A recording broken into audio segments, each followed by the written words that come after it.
جس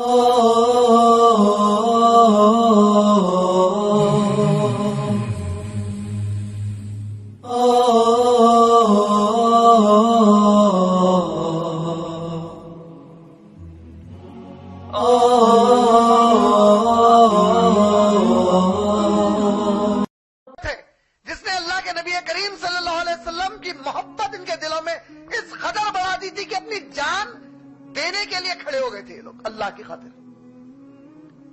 یہ وہ سیرت کی تربیت ہے. یہ سیرت کہاں گئی ہمارے اندر؟ آج آپ ایک گالی نہیں سننا چاہتے کسی سے. آپ کو کوئی بول دیا ارے انہیں چور ہے بھائی، پیسے کھا جا رہا دین کے نام پہ، تو دوسرے دن سے دین کا کام ہی چھوڑ دیتا. کون آپ کو کوئی بولا تو کیا فرق پڑتا؟ رب کچھ بولا تب فرق پڑتا. دنیا پوری کچھ بولی، بھاڑ میں گئی پوری دنیا. یہ صحابہ کے دماغ میں بیٹھ گئی تھی بات. دنیا کی اوقاتی کیا ہے کچھ بولنے کے لیے؟ رب کچھ بولے تب فرق پڑ جاتا. آخرت آنکھوں کے سامنے چل رہی تھی. وہ یقین تھا کہ اللہ کے نبی جو دعوت لے کر آئے ہیں یہ دعوت یوں ہی پھیلنے والی نہیں ہے، یہ دعوت کے لیے قربانیاں دینا ہی پڑے گا. آج کئی ہمارے پاس کے لوگ قوم کی خدمت، قوم کی خدمت، قوم کی خدمت. علامہ اقبال بولے قوم کی پہچان مذہب سے ہے. قوم مذہب کو چھوڑ دی تو قوم کون سی قوم ہے؟ یہ تو منافق ہے پورے. یہ کون سی قوم رہ گئی؟ قوم مذہب کو کہیں پھینک چکی ہے تو کس قوم کی خدمت کر رہے ہیں؟ تو تم جس قوم کی خدمت کر رہے ہیں وہ منافق، تم بڑے منافق ان کی خدمت کر رہے ہیں. تم واقعی اگر اس قوم کی خدمت کرنے والے ہوتے تو پہلے قوم کو اللہ اور رسول سے جڑا کر دکھاتے.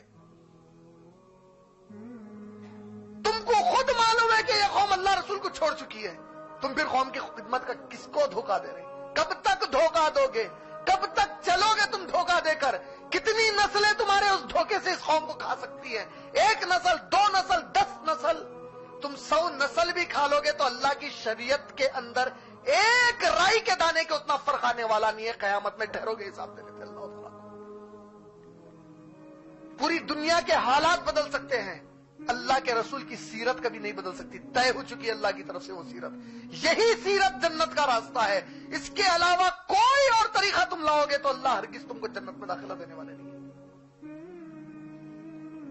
کیسے کیسے ظلم ہوئے اللہ کے نبی کریم صلی اللہ علیہ وسلم کے صحابہ پر. سمیہ رضی اللہ تعالیٰ عنہ کہاں ہیں ہماری آج مائیں ویسی؟ وہ جذبے والی مائیں کہاں ہیں؟ وہ جذبے والے نوجوان عمار بن یاسر کی طرح کہاں ہیں آج؟ وہ باپ کہاں ہیں یاسر رضی اللہ تعالیٰ عنہ کی طرح؟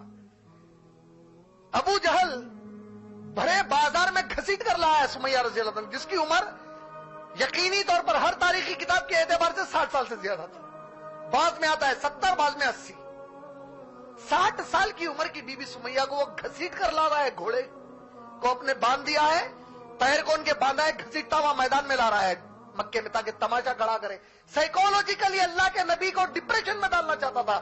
اچھا تم لوگ نہیں چھوڑتے، اب دیکھو ہم کیا کیا طریقے سے تم کو تکلیفیں دے کے دچیاں اڑاتی ہیں. نعوذ باللہ. بی بی سمیہ لائے گئے. عمار بن یاسر نوجوان بیٹا بھاگتے آ رہا ہے ماں کے پیچھے اپنے، دوڑتا ہوا گیا اللہ کے نبی کریم صلی اللہ علیہ وسلم کے پاس. کہتا ہے یا رسول اللہ میری ماں کو لا لیے، بازار میں لائے، تماشا بنا رہے میری ماں کا. اللہ کے نبی صلی اللہ علیہ وسلم دوڑتے ہوئے عمار بن یاسر کے ساتھ آتے ہیں. جب قریب پہنچتے ہیں تو کھیرا ڈال کر رکھا ہوا ہے ابو جہل، کسی کو گھسنے نہیں دیتا. انہیں برہنا کر رہا ہے. نوجوان بیٹا ماں کو ننگا ہوتے دیکھ رہا ہے اللہ کی خاطر. یا رسول اللہ یہ میری ماں کے ساتھ یہ منہ یا رسول اللہ میری ماں ہے یا رسول اللہ اصبر یا عمار، اصبر یا عمار کرتے ہیں اللہ کے نبی.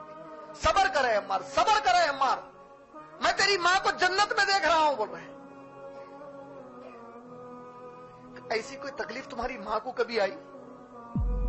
ارے تم تو اپنی خالہ اگر تمہاری ماں کے بارے میں چھوٹی موٹی بات بولتی تو 2 کوڑی کی دنیا کی بات کے لیے تم اپنے خالاؤں سے، ماموں سے، چچاؤں سے رشتے توڑتے ہو. اور اللہ کے نبی کے یہ صحابہ اللہ کی دین کی خاطر اپنی ماؤں کو ننگی ہوتے دیکھے ہیں میدان میں، تماشا بنتے دیکھے ہیں میدان میں جا کے. صبر کر رہے ہیں اللہ کے نبی صلی اللہ علیہ وسلم کا حکم ہونے کی وجہ سے. یہاں تک کہ عمار بن یاسر رضی اللہ تعالیٰ عنہ کہتے ہیں میری ماں کے شرمگاہ میں ابو جہل نے برچھا مارا. وہ زمین پر جب گر گئی خونم خان ہو کر وہ چھوڑ کر بھاگا. میرے نبی اور میں دوڑتے ہوئے میری ماں کی طرف بھاگے. میرے نبی فوری الکت پلکت مار کر زمین پر بیٹھ گئے اور میری ماں کے سر کو اپنے مانڈی پر رکھ لیا. کہتے ہیں اصبر یا سمیہ، اصبر یا امی، اے میری ماں صبر کر، اے میری سمیہ صبر کر.